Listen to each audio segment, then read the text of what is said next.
I will start with the presentation about the, okay, see it? Give me a second, okay.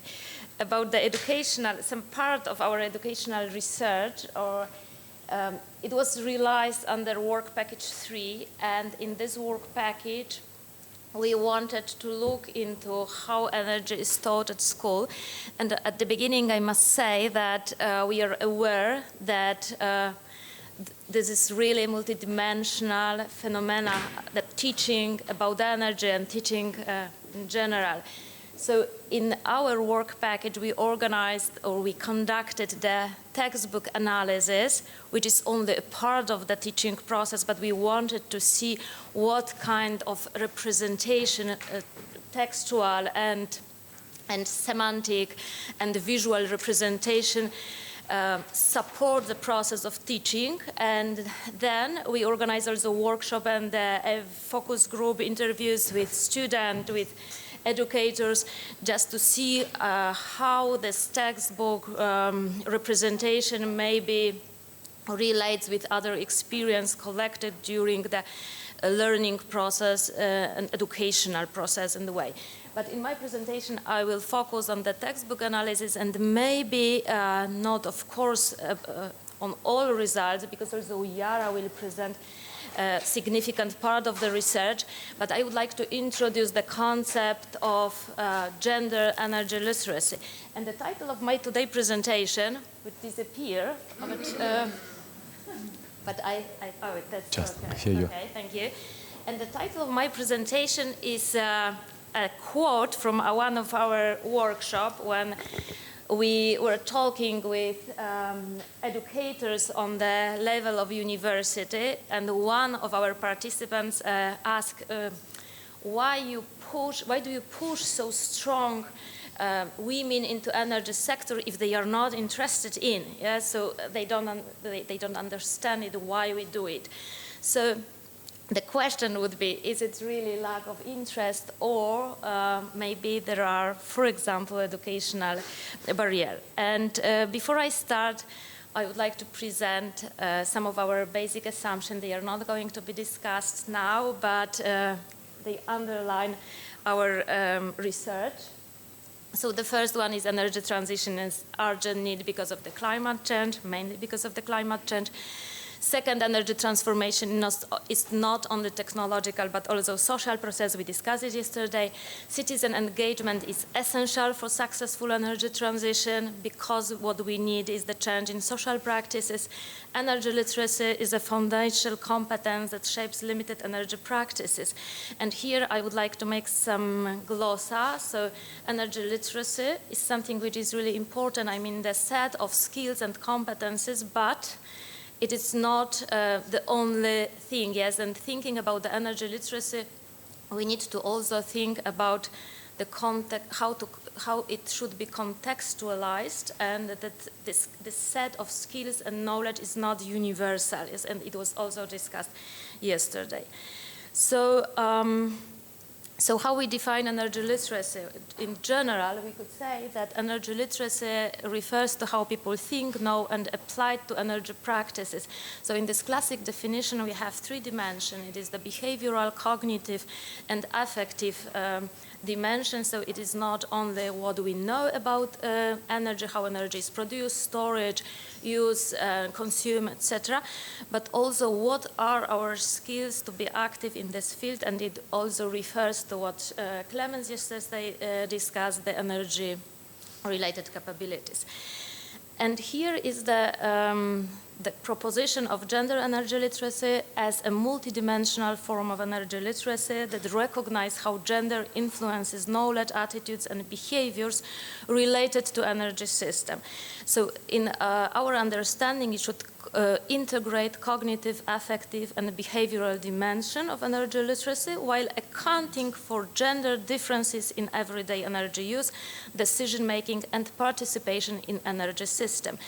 And it appears that for the educational system, is some kind of challenge. How to teach about energy in general and how to teach about gender in energy without reproducing stereotypes, but on the other hand recognize these patterns that are influenced by the stereotypes. Yes? So how to build the ground for the social change, but at the same time avoid the gender blindness and well-being maybe too correct sometimes. So the main thesis would be for my presentation would be that gender is a significant factor in energy literacy.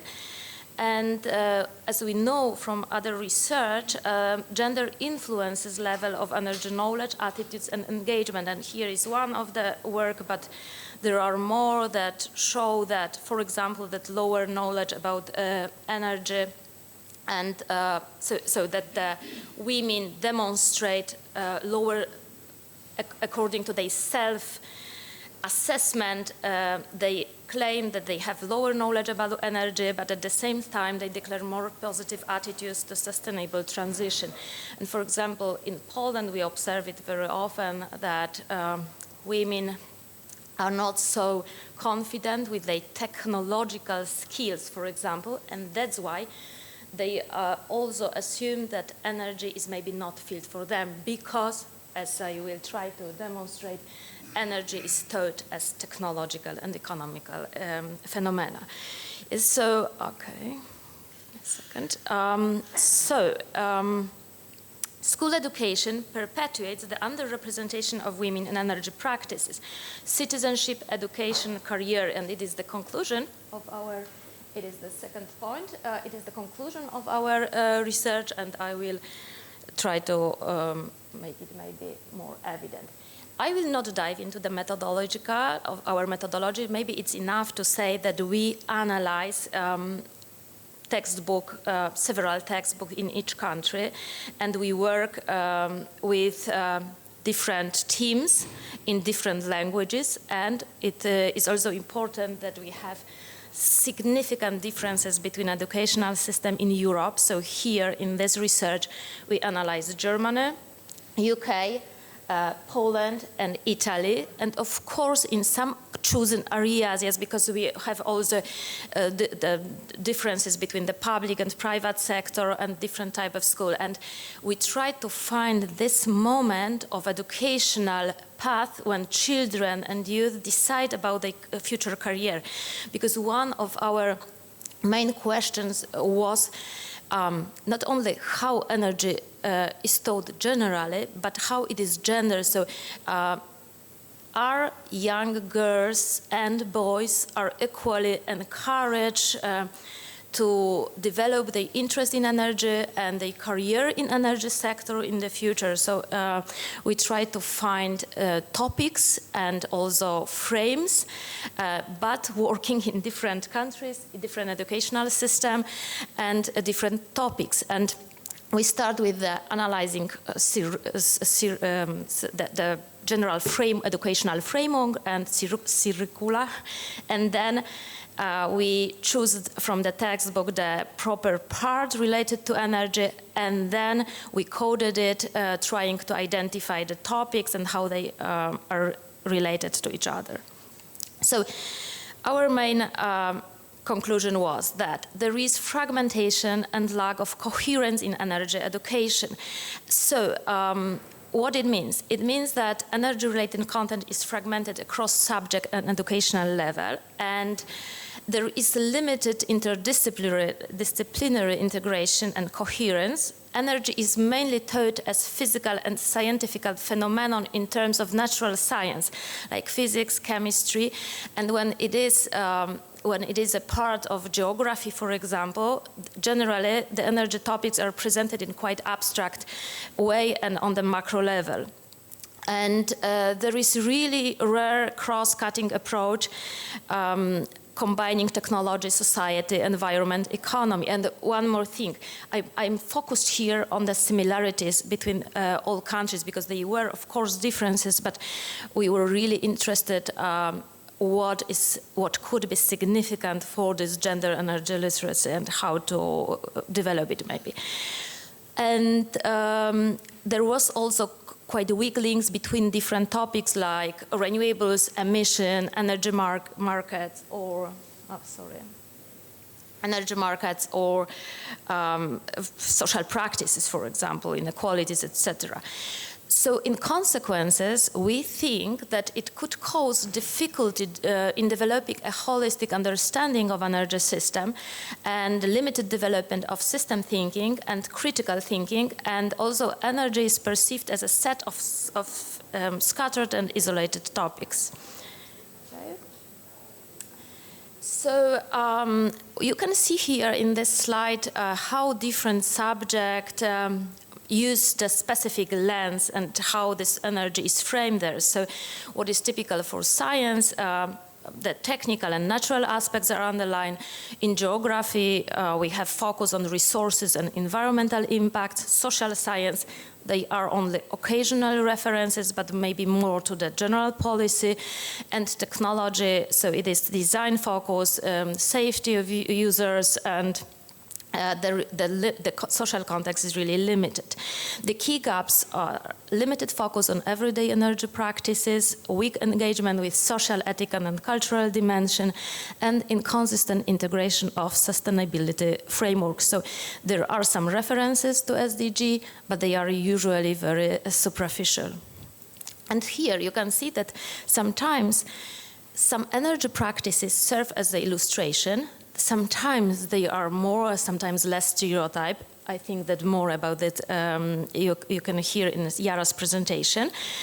But generally, there is a lack of focus on how using energy as something very basic for society influences of our lives, on our participation and our career. Yes, here you can see more typical stereotype presentation that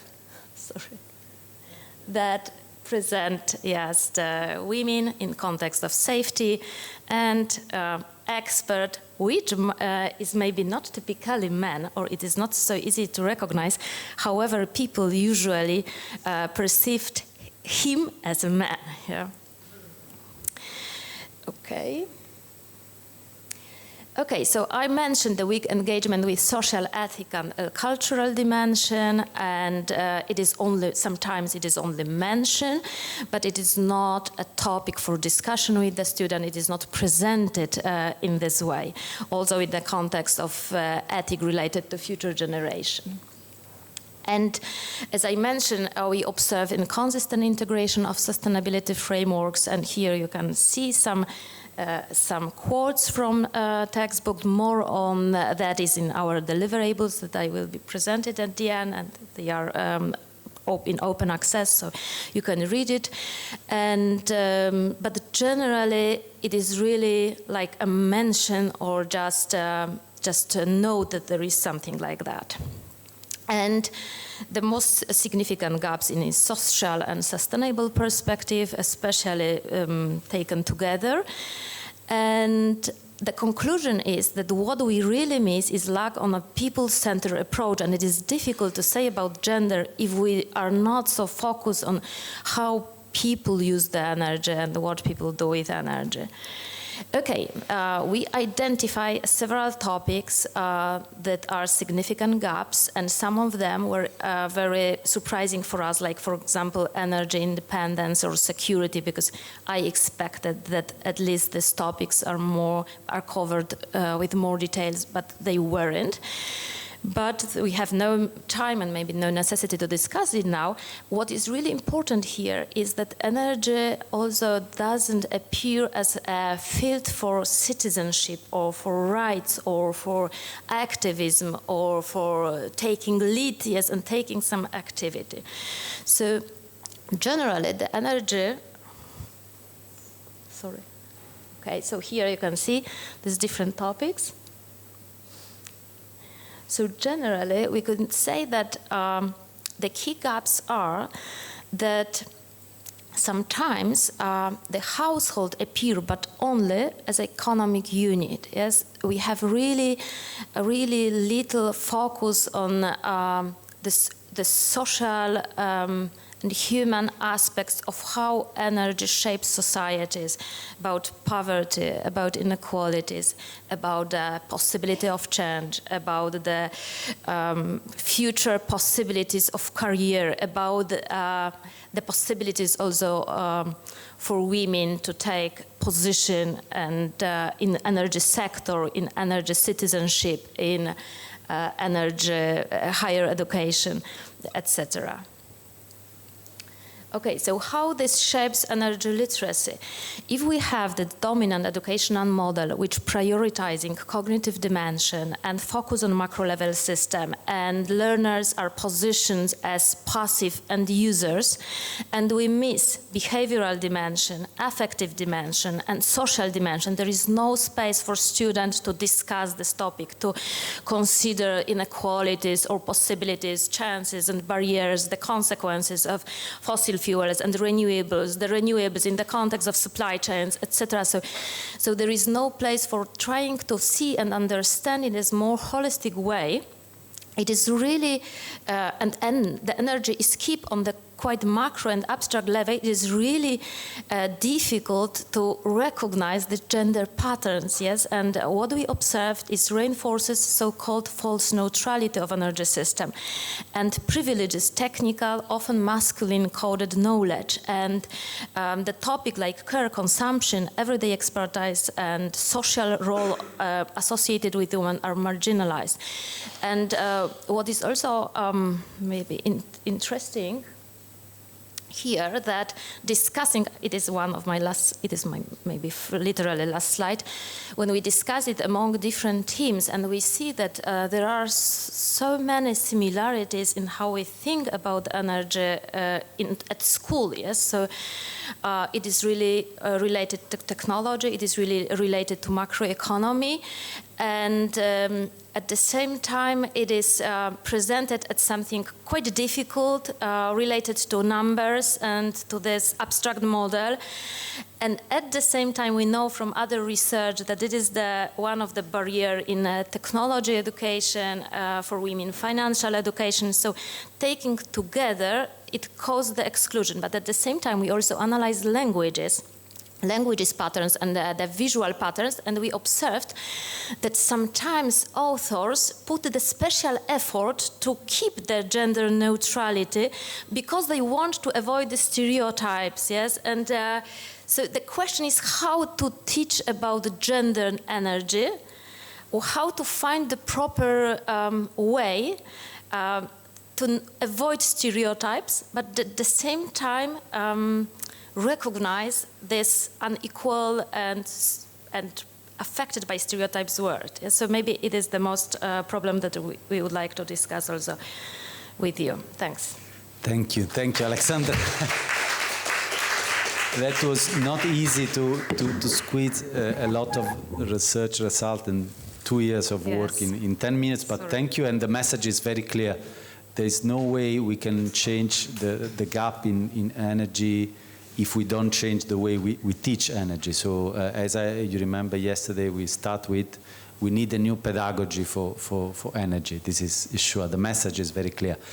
Let's jump on work environments and career pathway with Maria Camilla, is Italian National Research Council. Gender barriers from the educational context to the research and innovation landscape related to the energy sector. And in particular, we investigate how these barriers manifest and persist within a scientific workforce, recalling one of the aspects discussed yesterday by Marielle, namely gender bias in workplace cultures is often invisible and hard to address. So the starting point is that gender inequalities are not accidental. As formal rules, informal norms, and institutional culture shape access to opportunities and career trajectories.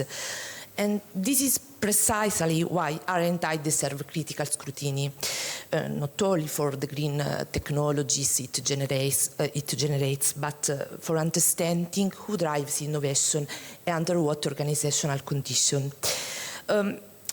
Indeed, without deliberate interventions, R&I institutions risk reproducing the same power hierarchies as the fossil fuel system they aim to replace. And to deal with this big challenge, a large body of study calls for bending equity and social justice across the STEM research agenda. Moving quickly to the research design, we investigated two interrelated dimensions. The first concerned gender equity, in particular how far this institution actually supports women's career and address gender bias. The second aspect focuses on everyday workplace practices, such as professional recognition, empowerment, and well-being. But the main goal of this study is to map the composition and characteristics of the R&I workforce across European universities and research context. To achieve this goal, we built a questionnaire which includes several types of variables, sociographic characteristics, organizational context, and psychometric scales. In this latter case, we used item batteries from 4 validated instruments covering work quality environment, perceived gender bias, attitude toward the inclusive policies in the energy sector, and workplace diversity climate. Once the data were collected, we carried out a series of analyses. In particular, to examine the latent structure of each scale, we ran first an exploratory and then a confirmatory factor analysis. Starting from these 43 items, this two-step approach resulted in 9 composite factors, and which were then used as input data to perform a cluster analysis in order to identify latent profile within a workforce. Let's start with a general data overview. Well, the sample includes 42% of women, 58% men, but in terms of profiles, there is a less variability. 70% hold a doctoral degree and the role of researcher or technologist. But even at this early stage, we can see some gender differences. Men show greater job stability, 80% hold a permanent position, while 23% of women are on fixed-term contracts. A similar pattern appears in career seniority. Women are more concentrated in junior position at 18%, while senior positions are more frequently held by men at 79% compared to 67% of women. Turning to workforce concentration by gender across energy sectors, 2 key insights stand out. First, research programs are gradually shifting toward renewable energy, energy efficiency, storage, and hydrogen. Second, the bad one, women continue to represent a lower share than men in almost every sector, including renewables. Indeed, men in renewable account for approximately 60%. And when we look at specific energy technology in the bar chart at the left of the screen, women show greater participation only in a few niches: solar energy at 33%, economic, social management, and wind at both 19%. Beyond the purely numerical issue of gender inequalities, the cluster analysis allowed us to identify 2 distinct profiles, a critical cluster and a neutral cluster, which reflect a clear polarization in the way workers experience the workplace environment. Let's imagine a scale. The critical cluster tips the balance. It includes a high share of women working mainly in the renewable energy in the field of technological operation and hydrogen. But a large proportion come from research institutes based in Southern Europe. Respondents in this cluster tend to perceive their workplace as hostile, where gender discrimination takes many forms: gender bias, verbal prevarication, exclusion by male colleagues, as well as inadequate support in terms of work-life balance. As expected, respondents in this cluster show strongest support for regulatory measures at both national and European level, aimed at promoting diversity and making the energy sector more accessible to underrepresented groups. On the other side of the scale, we found respondents belonging to the neutral cluster, who report generally positive experiences across most of the dimensions analyzed. From a descriptive standpoint, this cluster is composed mostly of men working in the renewable energy sector and coming from Northern and Western Europe universities or organizational research organizations. Perception of the workplace are more positive in terms of collegiality and professional recognition, work-life balance. But the most worrying aspect is that these clusters show a little awareness of structural inequalities. Respondents tend to not perceive gender stereotypes or discriminatory practices, and indeed their prevailing perception is that the organization is already inclusive, already fair, with no need for further interventions. These findings underline the importance of reconsidering our current system and research systems, taking into account gender, regional, and also interdisciplinary aspects. Overall, these findings reveal organizational cultures resistant to change and call for tailor-made gender policies for building a solid research institutions. So we can sum this up in 4 interconnected policy implications. The first concern gender equality plans. Despite their widespread adoption in European research institutions, gender equality plans often struggle to translate formal commitments into concrete organizational changes. We suggest rethinking them as a tool for reflective governance. In this regard, paying attention to qualitative indicators such as perception of professional recognition, inclusion, fairness, would allow for a more nuanced assessment of what is actually changing within institutions. This leads directly to the second implication. Research and innovation governance frameworks must integrate qualitative indicators that capture, for example, the workplace climate and perception of gender bias, alongside traditional outcome-based criteria of excellences in founding and research. This alignment would contribute to connecting research governance with the broader goals of sustainability and social justice. The third implication is related to the work-life balance, which our data highlighted as a critical dimension of organizational well-being. We argue that work-life balance measures should not be treated as an individual accommodations, but as a structural features of a research system that can shape who is able to stay and also advance in scientific careers. To conclude, the persistence of gender organizational barriers raises a deeper concern, a deeper question. What are the social foundations of the energy transition?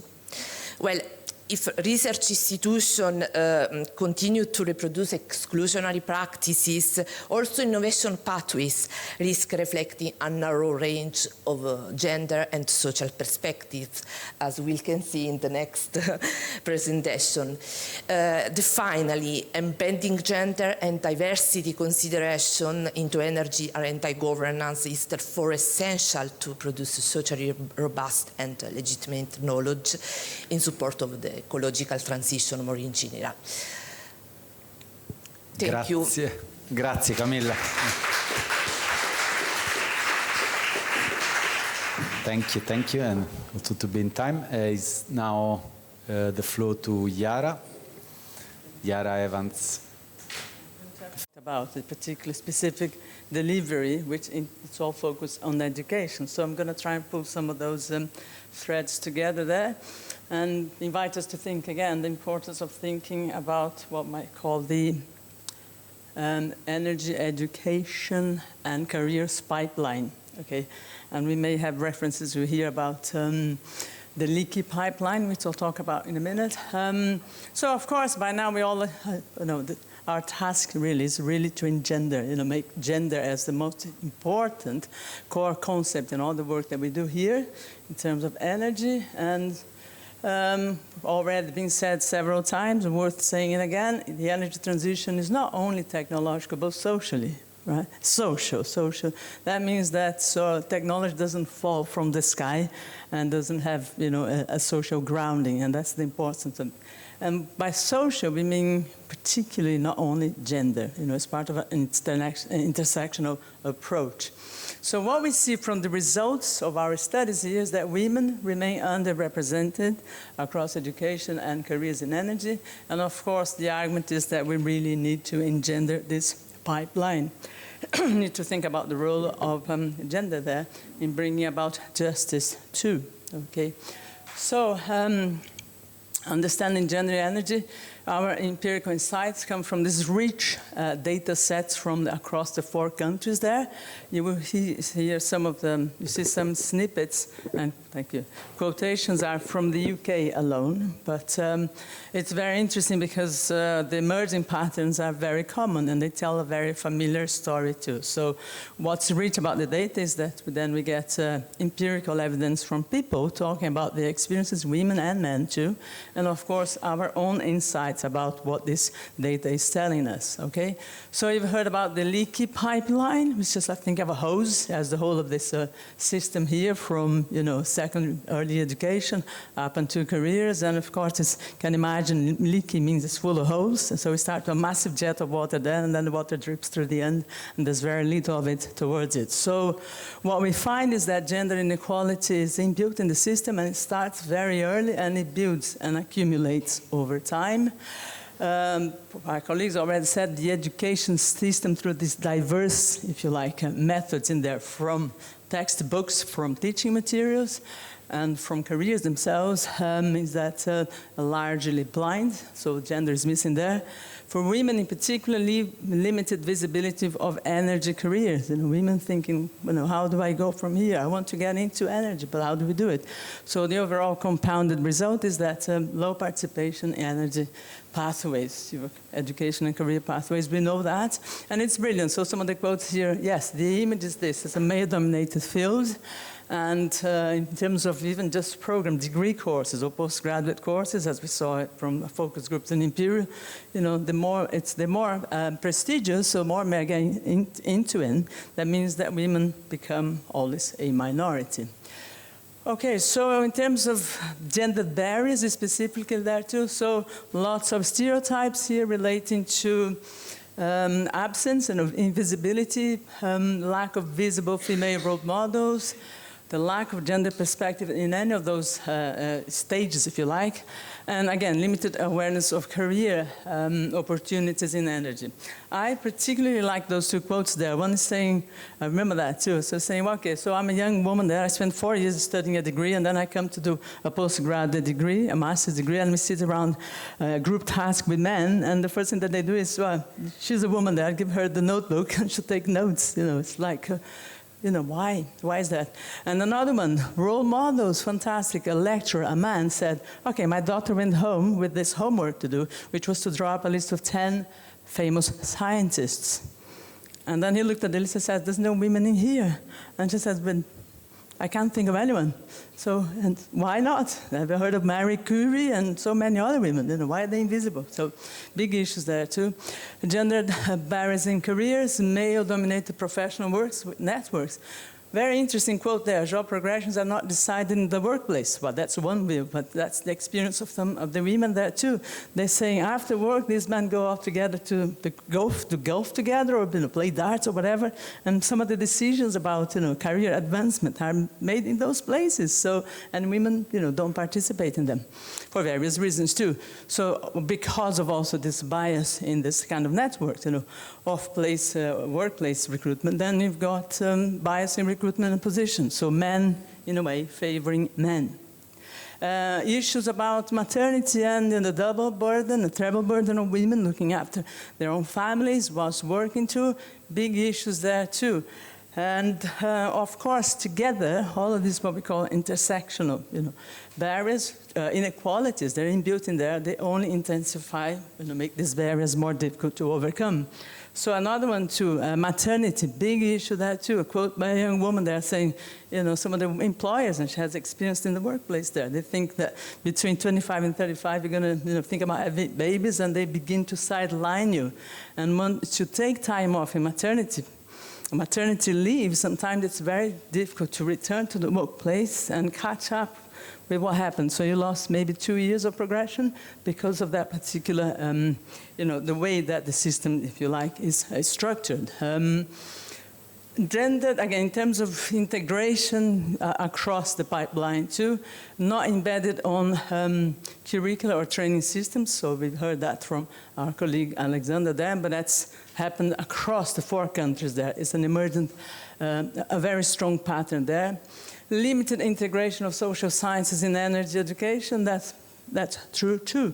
So that's the element of the social side of use and access of energy. Fragmented and tokenistic equality measures when there is a concern about, of course, instituting, if you like, promotion schemes in the workplace too. Often, what we hear is that it's just because it's an exercise, it needs to be taking a box. We have to have a woman there, not because of their ability, her abilities, or her skills, her accomplishments, because we have to have a woman, whatever it is. Which, of course, devalues the skill of women. And again, also, even when you have these systems in place, there's weak monitoring and accountability. So we don't really know what's happening. We know that we have to have women progressing, just put them in there, and that's it. So here, a quote is just saying, we need to change all that, and that really goes back to power dynamics. Who is pulling the shots, who is structuring things in such ways, that hold women back, okay?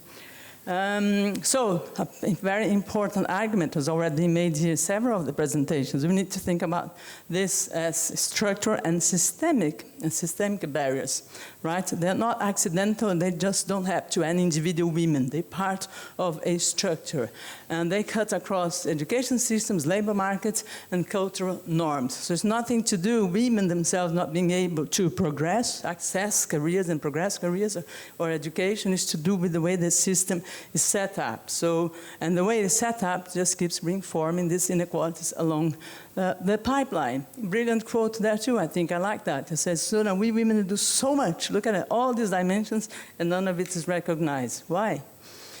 Enablers of change, so how are we going to change that? What is it that we can think that needs to do, that we can change at least the education and careers pipeline in terms of energy? Mentorship and sponsorship programs have already been mentioned several times here too, very important too. Visible female role models. Where are these women who are leaders in many of the fields? Sustainability, STEM, why are they so invisible? Inclusive professional networks. Oh, yes, those networks of promotion must include women and must really preferably take place in the workplace, not outside the workplace, where they tend, of course, to marginalize those who don't participate. And, of course, early engagement and outreach initiatives. We heard from some of the students that talk about careers fairs. So they go to career fairs to hear about women in energy, secondary school, undergraduate degrees, students, women. And they get to these career fairs and they say, there's nothing there for me. They couldn't say anything about energy, women working in energy fields. So we need to change that too. And brilliant, the quote there says, well, if you see more women doing that, that's brilliant. It tells me, hey, I want to do that. I want to get to that point too. But the women need to be there, to act as beacons, if you like. You need to make them visible. So transforming these pathways, the different measures there too. We have to integrate gender into curricula at all levels, as we've seen that before, from early school. Train educators in gender-sensitive approaches. So next time that teacher tells students to go home and draw up a list of famous scientists, scientists, what he or she should do is stipulate, find 5 men and 5 women. They're there, so that's how you make them aware of the importance of gender there too. Promote interdisciplinary learning, which is STEM into social sciences and vice versa, and humanities too. So it's very important that there is this dialogue between these different disciplines, okay? And strengthen career guidance and mentoring. Yes, being said already too. I like that too. A lady that has been working 40 years in one of the universities or in the field of STEM education there. We need a culture where women can thrive rather than just survive. And to finish this, but again, the same, think in terms of gender, energy, and climate policy. Again, you need to have gender there all the time. Ensure transparent recruitment and promotion. Yes, break away, sort of dilute or smash really those kinds of structures that are only biased, are biased towards promoting men in those senior positions I've seen elsewhere. Okay. Support flexible and inclusive working conditions, and we hear that and we say that, and the counter argument is, well, but you asked for equality in the workplace, so there's no need to think about the need for women perhaps to have special facilities in the workplace if they have young kids that they need to look after, or to have flexible working hours, which happen in other places. I'm nearly finishing. And of course, align education systems with labor market needs. Okay, so there's another quote there, thinking about what is possible, what is possible to think about, and what is a possible future. And just to finish here, okay, so just a general kind of sort of a proposition here. What is it that we need to do, or needs to be done?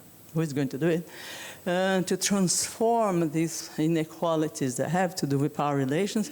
And I love that, because transforming power relations, is part of the gEneSys title, the project title itself. So we need to reshape, transform the systems to enable equity or equality, if you like. We need to think about right through the pipeline and across these particular pillars here, institutions, policies, and structures. Redesign the pathways, but the pipeline itself. Okay, think alternately. How is it, people enter, move on, and progress through it? And of course, reconfigure power relations. Who is calling the shots? We need to think about, and how do we change that? And that's a quote there too. I like to finish.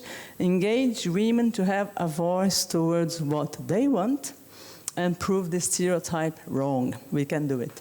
Thank you. Thank you. Thank you, Yara. This was a very good summary of many of the key messages. So I think we can go to the discussion with 2 different perspectives, one more on research and, let's say, academic, one more on civil society. So who wants to start?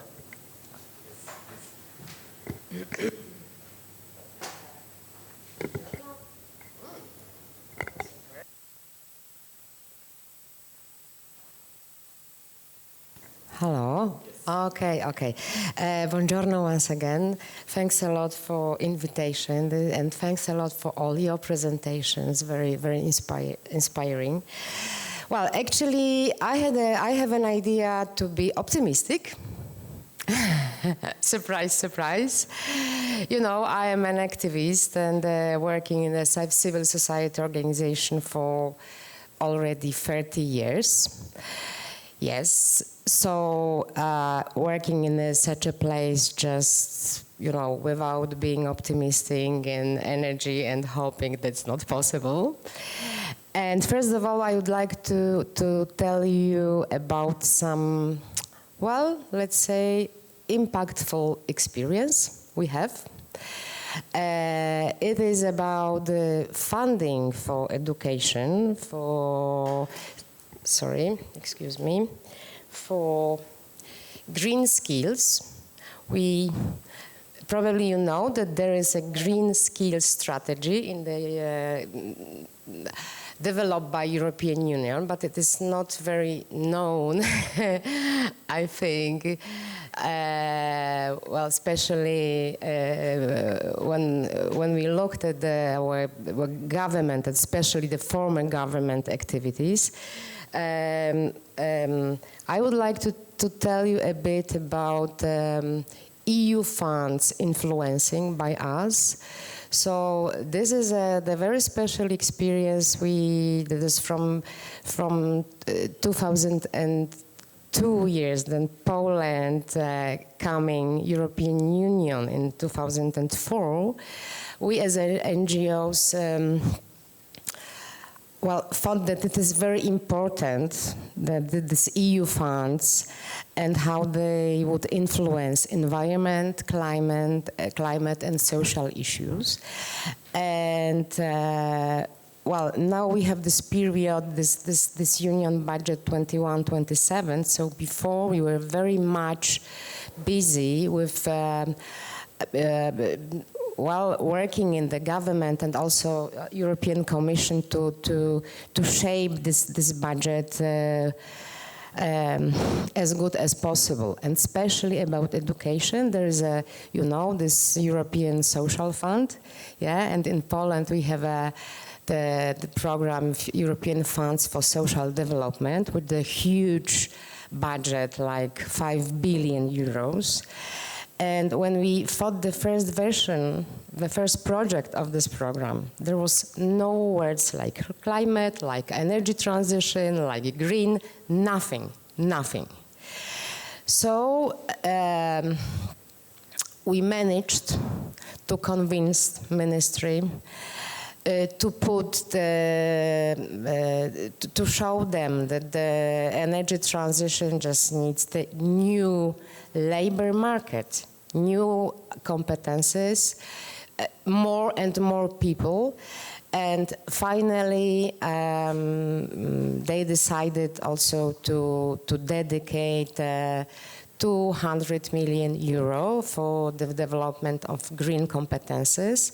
And thanks to these actions, there are several calls for proposal, like especially for universities to develop new educational program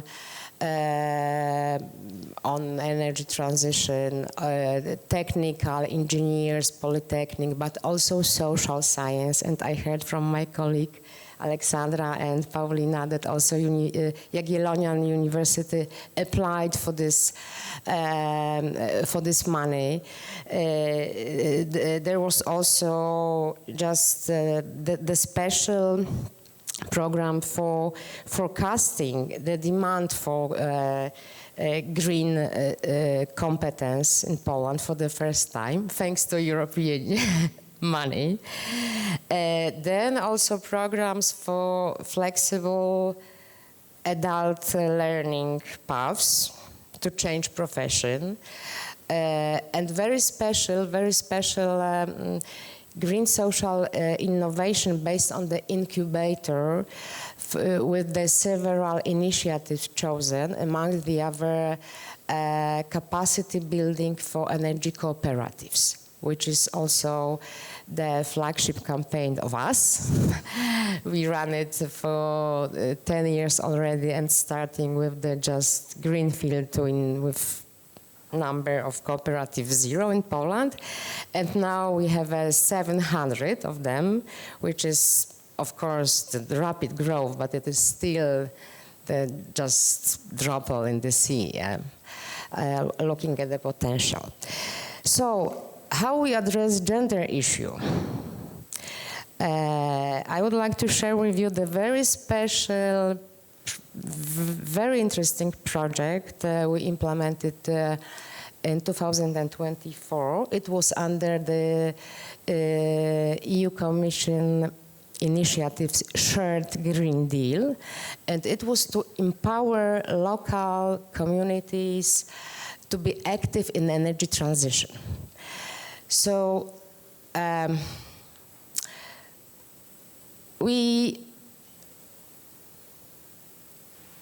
well, we thought about initiatives, and we decided to go around the Bełchatów power plant. Probably you have no idea, but the Bełchatów power plant is the biggest power plant, lignite power plant in Europe, and it is well, biggest also climate killer, climate polluter. There is a special situation over the small city.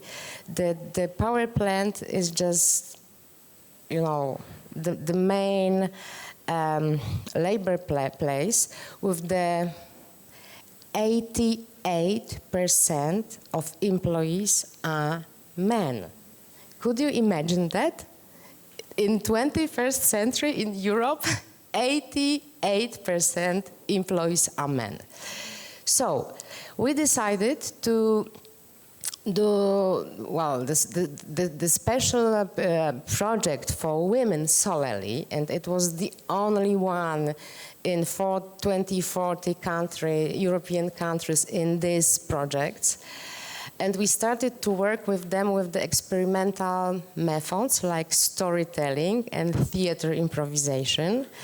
And it was really fascinating when we started to talk to them, not about climate, not about, you know, energy, technologies and sources, but about their life and their just ordinary Saturday. And for them, it was really very new. And after the series of workshops, they said that it was just their eyes were open because they were not aware about transition and that it is so fast because, you know, the Bełchatów power plant and this area was like in Poland like a symbol and, you know, that energy power and it will work for 50 years and something like that. It appears that not, because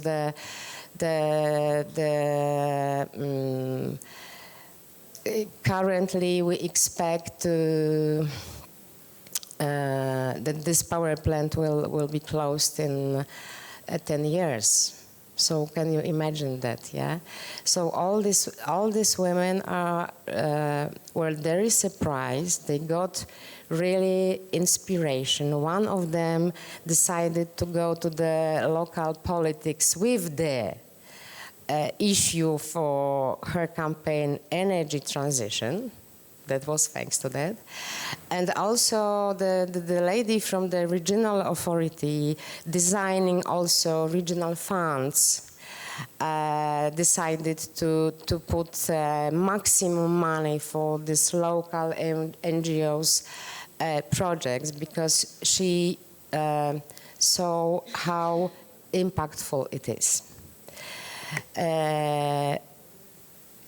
So they said at the end they started to look at this power plant another way because, well, usually they treat it as a feeding mother, and now they understood that it is also toxic mother, polluting mother. Yeah, this is a quote, yes, really. Because they get, you know, awareness that it is not about their region, that it is, you know, national level, that this is well, global influence. However, the experience, the lesson from it, from this project was just to work with people on the ground. It's not starting with, you know, ideology, climate issue, just ordinary work and future. And they understood that they need to think about changing their jobs and also their husbands, fathers, brothers, and so on. many of them started to think about, getting some profession and just starting to work. Of course,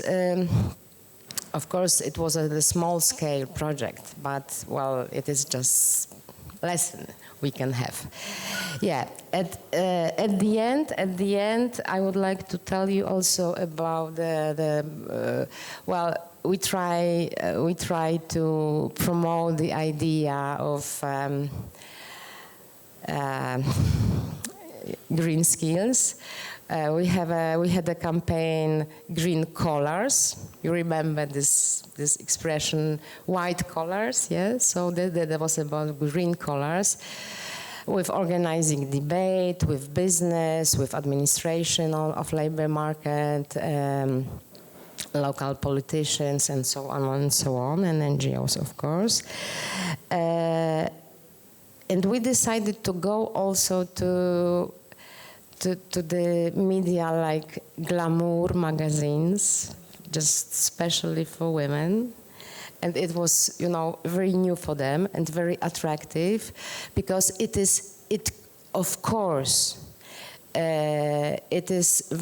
could be very attractive way of career, yes. And in Poland we have not so many, but very visible leaders also in energy sector. And I just realized that in our government currently we have a women minister of climate responsible for renewables, minister of funds and EU funds, also women, Ministry of Education responsible for the reform of educational system, and also Ministry of Education and Labor. So I think this is not a bad result, and of course we have a lot to do. Well, and I think that the result of your projects, of gEneSys projects, could be also very useful for programming not only new educational programs, not only in Poland, but also in the other country, but also for the European Commission, especially regarding this green skills strategy, but also programming this new EU budget, because it is just started now. Well, I hope it will be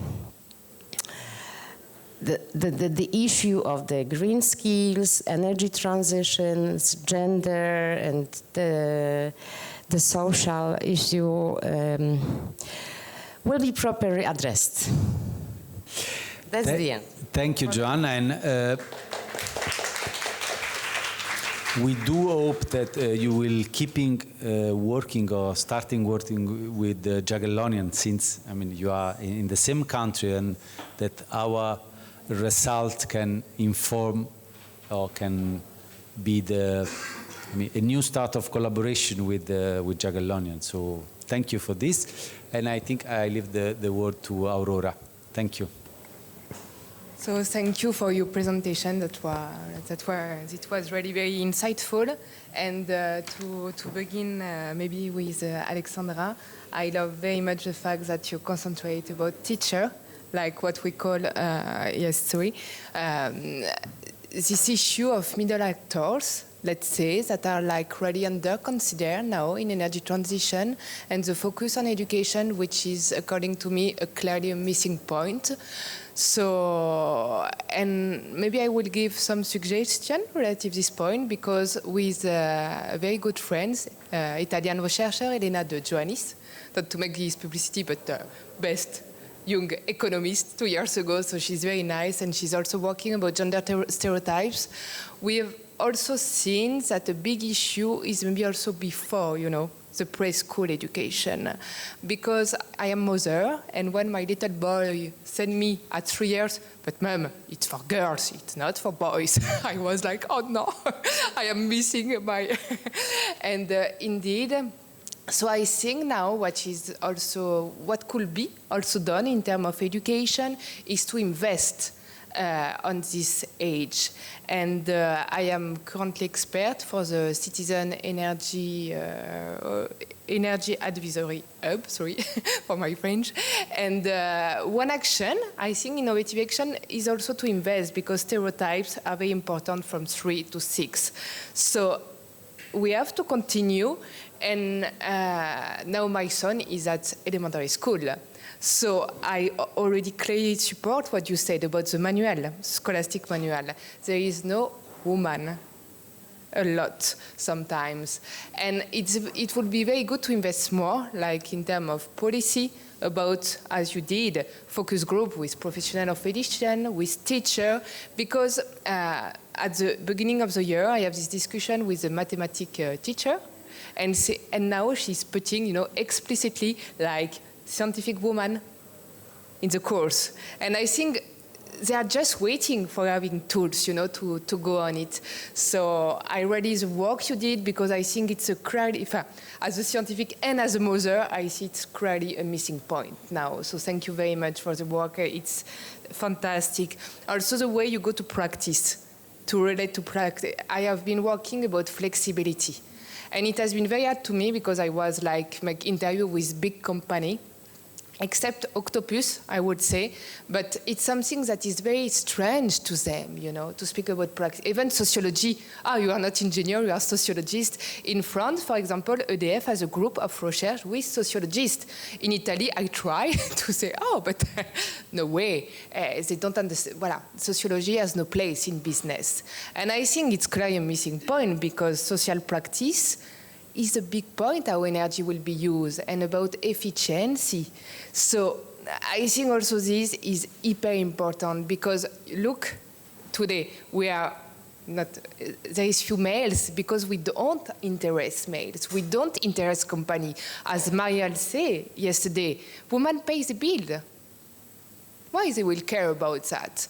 So there is, I think, also a strong, in terms of policy, a new narrative to make about the importance to include women. Because if you don't include women, for example, on flexibility issue, it's not going to work.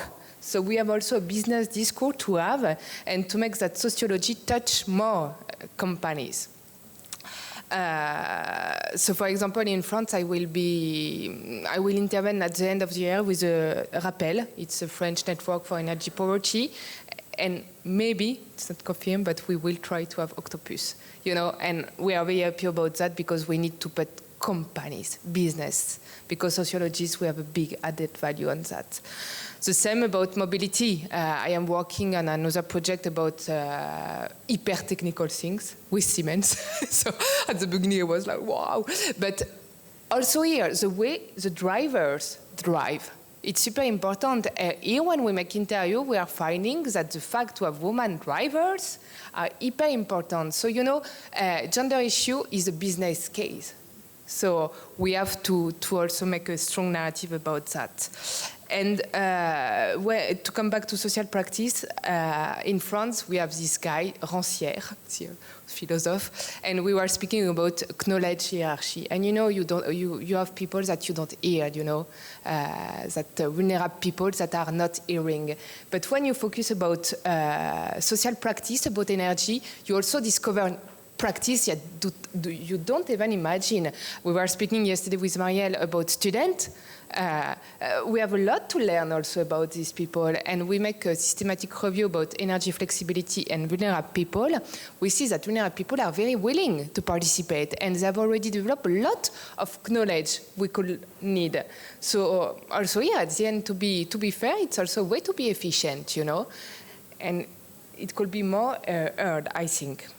Then regarding your paper, so congratulations, it's very interesting. Maybe I would know more about the natural two clusters. I am maybe a little frustrated, you know, I would like maybe, but we can speak, but the results are hyper important, and the fact that you show that in neutral cluster there is more males, it's also a result we got about energy cooperative, energy community, and even in places that are seen like hyper gender friendly, but it's not the case. So also this, you know, males don't recognize what women suffer.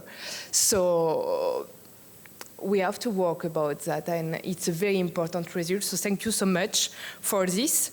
And I will be maybe a little provocative just about that, because we see, for example, that in our case, the role model, you know, the famous role model, that is very important. But what kind of role model we are going to put for women?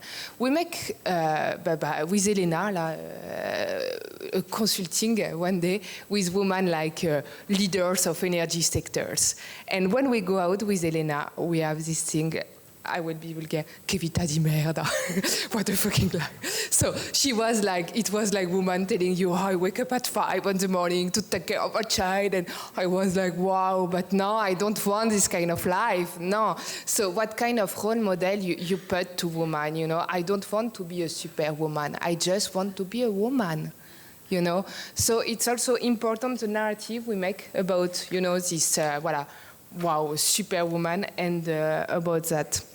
And the last point I want to highlight, it's about, you know, and also what we see in the numbers. So renewable energy are seen like more gender friendly, you know, the solar and everything. But I have a big point of attention, because working about flexibility and district heating and all, you know, technology are becoming techno-fix again, like more and more. So yes, renewable energy more favorable to women, but the way we are now developing renewable energy, even energy community with aggregation, with flex, with, it's not becoming so gender friendly anymore. So more than ever, we need all you did with the gEneSys project, and thank you so much for your insight. Well. Thank you, thank you. We can have a few questions if there are, or even presenter can react if you have any comments. Please, Nives. Thank you. Thanks a lot for the great insights from all the presentations and also the discussions. I really appreciated this project is all great, so I'm still digesting all the information. Just I wanted to say my 50 cents as behavioral economist that has a sociological soul, so that looks at things with the agency perspective, but also a bit with social structure. What we see is really this gender difference in energy literacy, but also in the workplace, which is a fact. And we think that is not a matter of individual choices, as it has also been mentioned in the last presentation. But when we look in the end at the individual choice is what we observe, because it's the realized outcome. But in the end, what is the effect of this individual choice is not a matter of motivation only, but is the system itself, is the social structure. So I really appreciated that you highlighted this. Somehow it's the result of both social and internal norms, something that back in my PhD I also investigated in terms of the gender differences in these perceptions, because it can go both ways. It can be both from the society and the individuals itself, because the individual is embedded in that system. And so somehow what we should do, if we really want to improve, or if you want to reduce the gap in the workplace, but also in the understanding of energy knowledge, is also to increase what in behavioral and psychological terms we call locus of control and perceived self-efficacy. Because in the end, if I don't feel capable, if I don't feel that I can change things, I unfortunately self-unselect in certain domains. And perhaps this is not a matter of lack of motivation, but it's really the result of those norms that influence my choices. And so if we can add to the list of potential interventions that can be implemented, I would also add this learning by doing workshop, or we can think of a better formats. But what we need is really for women from the very early childhood to prove that they can do it, because they need to understand that they are capable. And to change all this, we need to change both the society and individual beliefs. That's my 50 cents, and thanks a lot.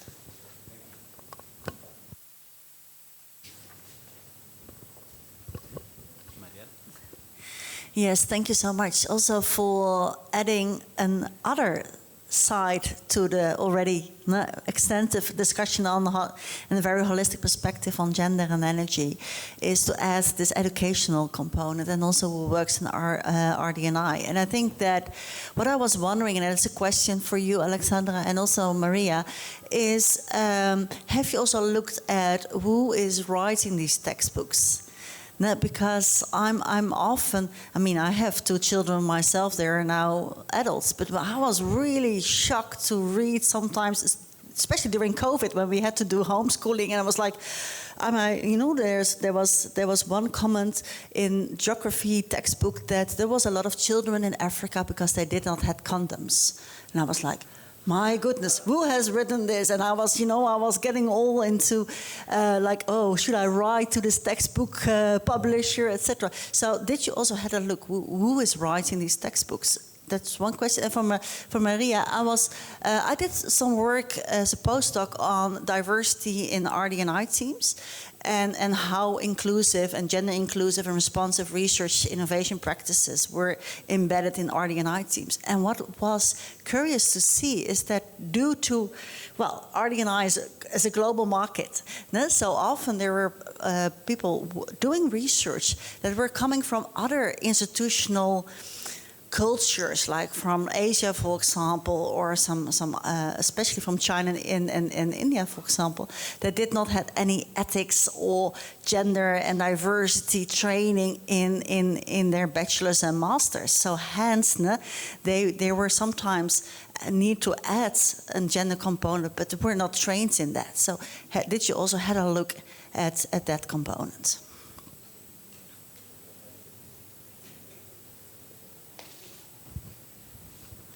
We have another question, Serena.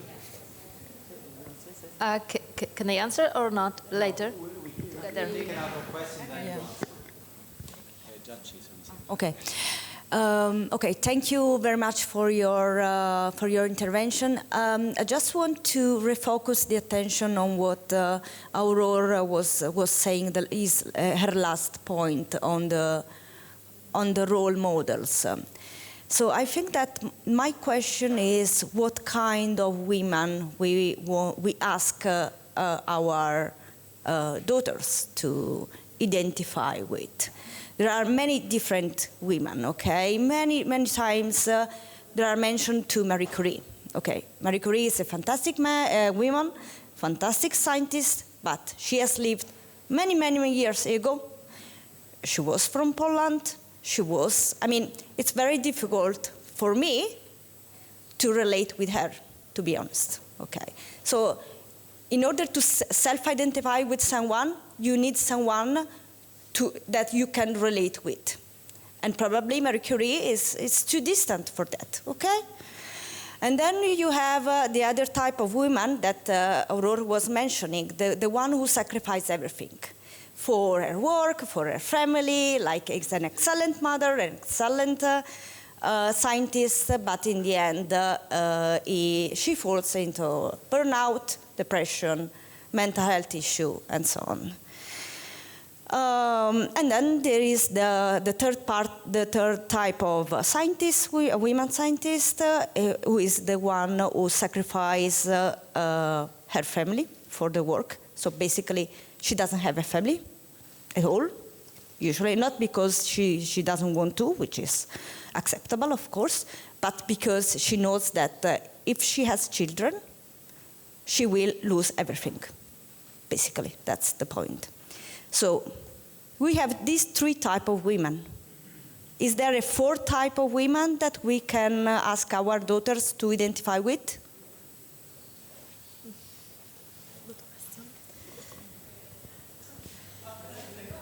So many inputs, but we are almost there. We'll take 10 minutes for this, but we need to close because we are Italian organization working with a German vision of time. So you have 10 minutes for answering. We are already out of our time, but we have time. 6 minutes. Yeah, please. Thank you. Okay, so Yara will answer the last question, and let me just comment briefly the two former comments. First of all, thank you very much for the comment and about the education. And maybe what I can add only is that we understand that NGOs and social initiatives did a great job, and there is a lot of effort to educate people after school and beyond the school. But what we want to see is how the systemic education can support the agency in the field of energy and the agency of women especially. So what struck me was that first, school education in all 4 countries is focused on creating informed, we must say it is informed, but consumer of energy, mainly consumer of energy. And it is important, of course, because we as consumers need to make rational choices, etc. But it's not all, yes. And what we would like to see is that boys and girls are equally encouraged to develop the interest, of course, in different sectors, but also in energy, because energy sector is very beneficial. Yes, there is a lot of money there, there is a stability of job, and probably it will be in the future. So why they shouldn't be there as men and as boys? Yes? So the question would be also, what kind of competences and skills should be implemented or presented or developed within the school to support activists, to support managers, and to support researchers. And within the gEneSys, we are now preparing the last deliverable, which will be series of masterclass. It will be like visual podcast in very nice way. And we will present there 3 types of role modeling in different sectors, in research, in industry, and also in the field of active and civil society. And there will be also a lot of new perspectives, because the second thing is that how we teach energy is completely, maybe not completely, but highly isolated from the current debates on energy. So in the science, we have much more advanced and progressive debates about energy that we can observe it at school. Yes, so it is something like being late. But this is a very good point, Marielle, about the authors, and we didn't do it, frankly speaking. So maybe we can come back to the data and check it. Usually, there is a team of authors. It's not one author, but maybe we should check the curricula or to see, what are the field of expertise and why there is so many stereotypes as well. Yeah. Sorry. So I'll make a comment on 2 points. On the issue of authorship, I think it's very interesting because I was looking through the UK textbooks and seeing who they are, and some were actually teachers but that makes me think about the pipeline. So we have to have the full pipeline then. So we get women working in academia and then women working with publishers to, of course, shape that content. And that's it. So I was thinking of that. Where does they come from? So I think the metaphor, not the leaky pipeline, but the pipeline is very useful. And that's what we need to press on. So we need to recruit more women working in the sectors and working in academia to produce these materials, because everything else is being produced, isn't it? Everything we consume comes from somewhere. So why not have women there? And of course, on this issue of role models, I think the idea is that we try and find very positive role models, across the spectrum of, if you like, the energy pipeline again, So educators, researchers, women work in industry. And of course, I come from the UK, and it really sort of makes me very angry when we hear people talk about, how we love Margaret Thatcher and she should come back, because that's a really positive role model, which isn't. I don't think she is. But I think we just need to be attentive to that. So create, I mean, if we talk about men, you know, as a scientist in the case of the listener, why not women? There's so many women. Doesn't matter whether they come from France, Italy, from across the world. They've done the work, you know, they've established the fields. And many of them are invisible. So the first role, the first step then is to sort of make them invisible. They're already there. You know, that we have a legacy, women learning from women there. So that's what I think we need about this positive role models, to show that these women have done their work, they were capable, they were able to do it, they had left a legacy in terms of knowledge, and that can still be done, you know, knowledge and practice.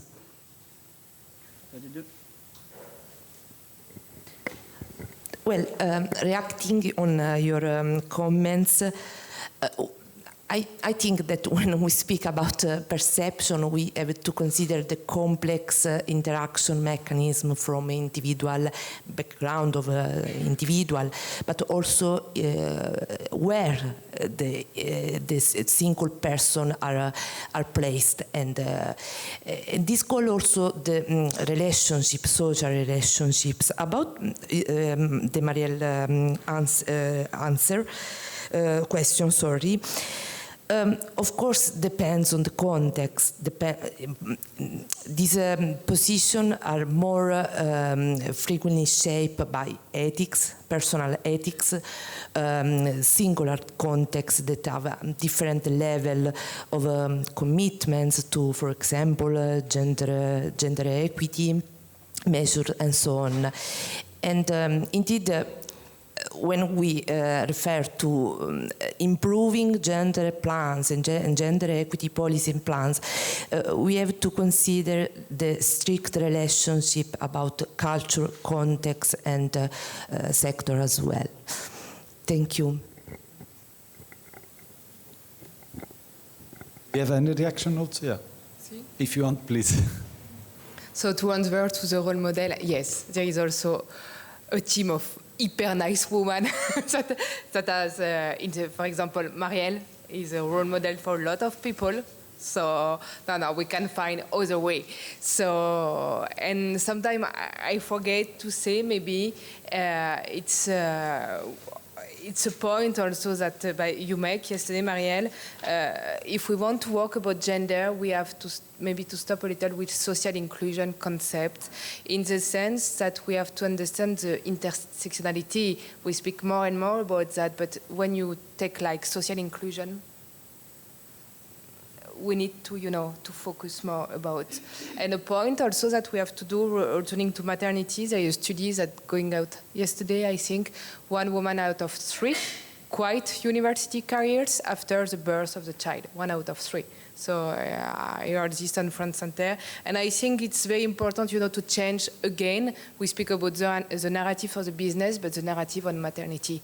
You know, for guys, having a child is like, wow, stability. And for us, it's just personal experience, when I was making my PhD and I make my child at the first year of the PhD, what they told me, good for you, but you can forget your career. And it's not true. My boys has been my best trigger to make career. So also on this, we have to work on, I think. Thank you.